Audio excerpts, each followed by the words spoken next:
Hello everyone, this is William Armstrong here again with a video series about the PS3 running Multiman. I have Multiman permanently loaded onto the hard drive here. In order for me to utilize it or some functionality, I have to load the PS3 hand exploit every time to ensure it stays loaded. I'm using a hybrid firmware which is slightly modified, but it's not custom firmware. Out of abundance of precaution to make sure my PS3 does not try to connect to PSN, I try to make sure I stop it from connecting. I've gotten it to work so far. This is a media player called Movian, Movian.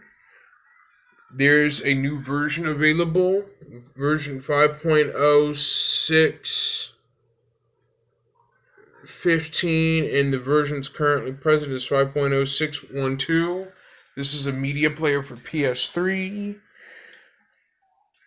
I also have the Multiman web mod on here to where I can make the internal system fan sing at very high volume where the fan can go can get really loud like a hair dryer almost. It can get ultra loud. I can manually change the speed from low to ultra high.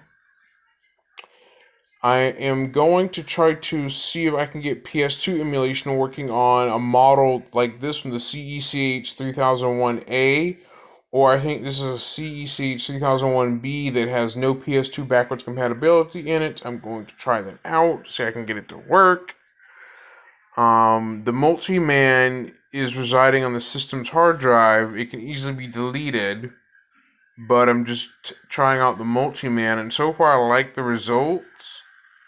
But I'm using it for homebrew rather than using it for purposes of piracy, which I'm not using it for. I'm just using this mainly for the built-in homebrew that people have made with the PS3 to check out some of its homebrew abilities. This console, I know it's discontinued and old, but I want it to kind of unlock its almost full potential by adding in extra features that it normally wouldn't have. Plus, I have PS1 games to see if I can get PlayStation 1 games to run. I can convert my PS1 games to ISO images to run inside this system without having to have the disc in the drive. I have Frogger inside the PS3, but I would love to see if I can get Frogger to run in a virtual ISO image from this, like dumped from this disc onto the PS3 directly, like a direct dump, to run it without having to have the disc inside, to help preserve my PS1 games in case they suffer from disc rot or something on that matter.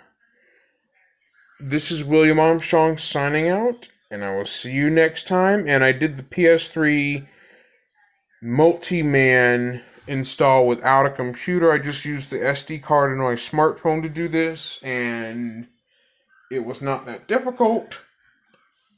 But for the Multiman installation, you would have to have a computer, but you can use your Android smartphone or Android tablet to do the installation. I've done it through my phone. That's how I got it to load. It took a few tries, but I got it to work. So this is William Armstrong signing out, and I will see you next time. And warning, try this at your own risk. I'm not held liable if you do anything stupid to your PS3.